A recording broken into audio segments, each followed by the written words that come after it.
Salam sejahtera dalam kasih Kristus. Apa kabar Bapak Ibu Saudara sekalian? Kali ini kita akan membahas pertanyaan dalam buku MTPC Gemim tanggal 22 sampai tanggal 28 Oktober tahun 2023. Saya mau katakan 3 pertanyaan yang diajukan di sini sangat menarik untuk kita dalam bersama. 3 pertanyaan ini akan menolong kita untuk menggali teks 1 Korintus pasal 12 ayat 12 sampai ayat yang ke-31. Kemudian 2 pertanyaan berikutnya, pertanyaan nomor 2 dan pertanyaan nomor 3, itu menolong kita semua untuk memahami apa relevansi kebenaran berita firman Tuhan ini dalam kehidupan kita setiap hari. Bapak Ibu Saudara sekalian, kita langsung saja masuk pada 3 pertanyaan yang diajukan. Pertanyaan nomor 1, apa makna saling menghormati sebagai satu tubuh menurut 1 Korintus pasal 12 ayat 12 sampai ayat yang ke-31. Pertanyaan nomor 2, sebutkanlah hambatan atau rintangan sehingga orang-orang seringkali sukar untuk bisa saling menghormati. Pertanyaan nomor 3, hal-hal baik apakah yang dapat diperoleh bila kehidupan saling menghormati terjadi di sekitar kita? Saudara, atas 3 pertanyaan ini saya akan memberikan jawaban, dan itu yang akan saya share melalui kesempatan ini. Pertanyaan nomor 1, apa makna saling menghormati sebagai satu tubuh menurut 1 Korintus 12 ayat 12 sampai ayat yang ke-31. Saudara, pertanyaan nomor 1 ini mendorong kita untuk menggali makna saling menghormati sebagai satu tubuh menurut 1 Korintus 12 ayat 12 sampai ayat yang ke-31. Jadi di sini tugas kita adalah menggali apa makna dari perkop 1 Korintus 12 ayat 12 sampai 31 dalam memahami makna saling menghormati sebagai satu tubuh. Saudara, sebelum kita bicara makna, kita mesti paham dulu. Kita harus memahami dulu apa yang dimaksud dengan satu tubuh. Kata satu tubuh itu muncul pertama kali di awal perkop ini. Di sini Paulus menggunakan analogi tubuh manusia dalam menjelaskan tentang Kristus. Nah, siapakah Kristus itu? Apa hubungannya dengan jemaat? Ini dijelaskan oleh Paulus di awal perkop ini. Sama dengan tubuh manusia itu satu, tetapi punya banyak anggota. Demikian juga Kristus satu, tetapi banyak anggota. Dalam hal ini, banyak orang yang mengikut dia, atau kalau kita gunakan satu kata, jemaat. Nah, kita disebut anggota dari Kristus sejak kapan? Saya mengajak kita memperhatikan ayat 13. Ayat 13 menjelaskan, sejak kita dibaptis menjadi satu tubuh dan diberi minum dari satu roh. Satu roh. Itu di ayat 13. Nah, ayat 13 berbunyi demikian. Sebab dalam satu roh kita semua, baik orang Yahudi maupun orang Yunani, baik budak maupun orang merdeka, telah dibaptis menjadi satu tubuh, dan kita semua diberi minum dari satu roh. Nah, saudara sekalian, ketika kita menemukan kata dibaptis, ada banyak orang yang memahami baptisan ini secara sempit. Ketika membaca kata dibaptis, pikirannya langsung melayang pada baptisan selam atau persik yang dimaksud di sini. Saudara, kata dibaptis di sini tidak menunjuk pada baptisan selam atau baptisan persik. Kata dibaptis di sini menunjuk pada persekutuan. Sejak seseorang dibaptis, dia telah dipersekutukan dengan Yesus Kristus. Saat itu Roh Kudus menguduskan dan memberkati. Paulus menyebutnya diberi minum dari satu roh. Yang kedua, kata satu tubuh dalam 1 Korintus 12 ayat 12 sampai ayat yang ke-31 itu kita temukan dalam ayat yang ke-27. Kata itu menunjuk pada jemaat atau kumpulan orang-orang yang bersekutu dalam Kristus. Nah, Paulus menjelaskan itu dalam ayat yang ke-27. Kamu semua adalah tubuh Kristus. Kalimat ini disampaikan kepada jemaat di kota Korintus. Sebutan satu tubuh menunjuk pada jemaat. Sementara anggota jemaat merupakan anggota tubuh Kristus. Yang ketiga, kita sebagai jemaat diminta saling menghormati. Dalam ayat yang ke-26, Paulus berkata, jika satu anggota dihormati, semua anggota bersukacita. Satu yang dihormati, tapi dampaknya pada semua. Itu berarti kalau satu tidak dihormati, itu juga berdampak pada semua. Hilangnya sukacita dalam persekutuan berjemaat. Dari sini jelas, sukacita itu terjadi ketika semua anggota saling menghormati. Nah, sekarang apa maknanya saling menghormati sebagai satu tubuh? Apa maknanya bagi kita? Dari 1 Korintus pasal 12 ayat 12 sampai ayat yang ke-31, saya mencatat ada 4 maknanya bagi kita. Ada 4 maknanya, dan yang keempat itu harus kita perhatikan dengan baik. Yang pertama, saling menghormati sebagai satu tubuh merupakan tindakan memuliakan Allah. Karena jemaat itu dibaptis menjadi satu tubuh oleh Roh Kudus. Kita diberi minum, itu mengandung pengertian kita dipelihara oleh satu roh. Karena itu saling menghormati, itu merupakan sikap memuliakan Roh Kudus.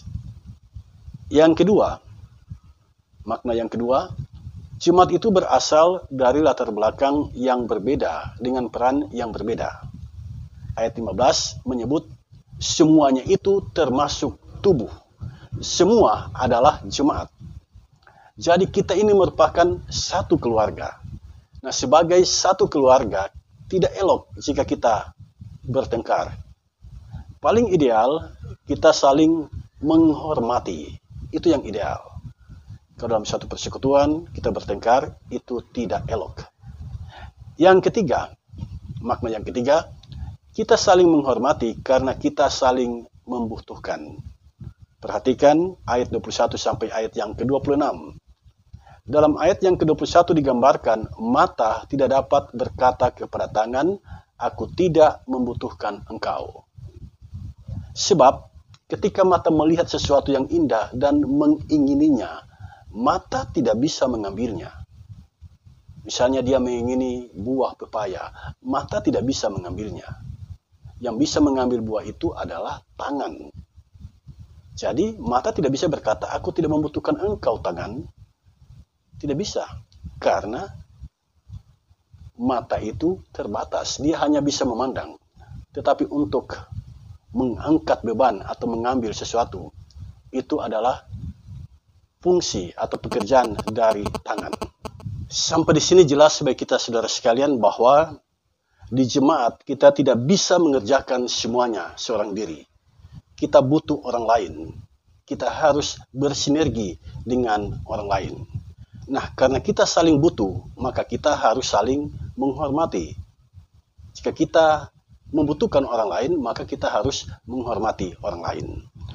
Makna yang keempat, saling menghormati itu penting. Sebab jika tidak ada saling menghormati, yang ada adalah perpecahan. Dari ayat 27 sampai ayat yang ke-31 kita membaca, Allah telah menetapkan orang-orang itu dengan perannya. Ada yang berperan sebagai rasul, sebagai nabi, dan pengajar. Ya. Kalau rasul kita tahu itu adalah utusan Kristus. Dia adalah murid Kristus. Kalau nabi, dia adalah juru bicara Allah. Dia hanya menyampaikan apa yang Allah sampaikan. Kalau pengajar, dia menggembalakan jemaat. Majelis jemaat itu adalah pengajar, pastor, pendeta itu adalah pengajar. Nah, ada juga yang berperan sesuai dengan karunia Allah. Karunia yang Allah berikan. Misalnya mengadakan mujizat, menyembuhkan, berkata-kata dengan roh, ya, menafsirkan bahasa roh. Semuanya itu adalah karunia Allah. Jadi, karena Allah mengaruniakan itu kepada kita dengan karunia yang tidak sama, berbeda satu dengan yang lain, maka kita harus saling menghormati. Agar karunia ini menjadi berkat bagi banyak orang dan di sana Tuhan dipuji dan dimuliakan. Itulah saudara sekalian jawaban saya untuk pertanyaan nomor 1. Sekarang kita masuk pada pertanyaan nomor 2. Sebutkanlah hambatan atau rintangan sehingga orang-orang seringkali sukar untuk bisa saling menghormati. Saya mau katakan ini pertanyaan yang bagus sekali. Ada banyak faktor penyebab sehingga orang seringkali sukar untuk bisa saling menghormati. Saya mencatat ada 5 faktor di sini. Yang pertama, kesombongan. Di mana ada kesombongan, di situ tidak akan mungkin terjadi sikap saling menghormati. Mengapa? Karena orang sombong itu suka memandang rendah orang lain. Bagaimana orang itu menghormati kita kalau kita punya sikap sombong memandang rendah orang lain? Jadi di mana ada kesombongan, di sana tidak mungkin akan ada sikap saling menghormati. Yang kedua, mementingkan diri sendiri atau egois. Orang yang egois, dia kurang peduli dengan kepentingan orang banyak. Dia hanya mementingkan kepentingannya sendiri. Dia tidak peduli dengan kepentingan persekutuan. Dia hanya sibuk dengan urusannya. Dengan demikian, tidak mungkin ada sikap saling menghormati di situ kalau ada orang yang egois, ada orang yang hanya mementingkan dirinya sendiri. Yang ketiga, membedakan status sosial, ya. Kaya, miskin, berpendidikan, tidak berpendidikan, dan lain sebagainya. Jadi orang itu dipandang tidak sama, tidak egaliter. Nah, kalau kita memandang orang lain berbeda dengan kita, ya, tidak sama kedudukannya di mata kita, maka sikap saling menghormati itu tidak mungkin akan terjadi. Yang keempat, yang menjadi hambatan atau rintangan sehingga orang seringkali sukar untuk saling menghormati adalah luka masa lalu, hati yang belum dipulihkan. Jadi jika kita belum bisa move on dari masa lalu, tidak mungkin ada sikap saling menghormati di situ. Yang kelima, asosial atau tidak mau berinteraksi dengan orang lain, menutup diri, mengunci diri di kamar.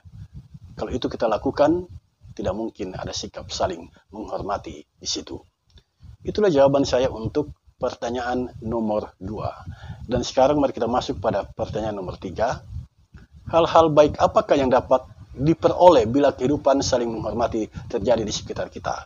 Jawaban saya banyak hal baik yang dapat kita peroleh. Yang dapat kita peroleh bila kehidupan kita saling menghormati. Dari sekian yang banyak itu saya simpulkan dalam 7 hal. 7 hal. Yang pertama, Kristus dimuliakan. Ajarannya tentang kasih semakin hidup. Itu kebaikan yang pertama. Kalau kita saling menghormati, di situ Kristus dimuliakan karena ajarannya tentang kasih itu semakin hidup. Yang kedua, kedamaian, ya. Jika kita saling menghormati, kita hidup damai karena minim konflik. Dan kondisi batin kita ketika jumpa dengan orang lain itu penuh dengan kedamaian, itu penuh dengan sukacita. Yang ketiga, pekerjaan kerjasama itu mendapat dukungan penuh. Jadi jika ada sesuatu yang mau dikerjakan bersama-sama, itu mendapat dukungan penuh karena apa? Kita saling menghormati. Dengan saling menghormati, kita lebih mudah membangun. Yang kelima, sikap saling menghormati itu ternyata menumbuhkan persatuan dan kesatuan, entah di jemaat maupun di tengah masyarakat. Tidak mungkin akan tercipta persatuan dan kesatuan jika kita tidak saling menghormati. Yang keenam, kehidupan kita lebih produktif karena tidak ada bayang-bayang konflik. Kalau ada konflik, kita mengalami gangguan secara psikis dan itu berakibat pada aktivitas kita, pekerjaan kita, sehingga tidak produktif.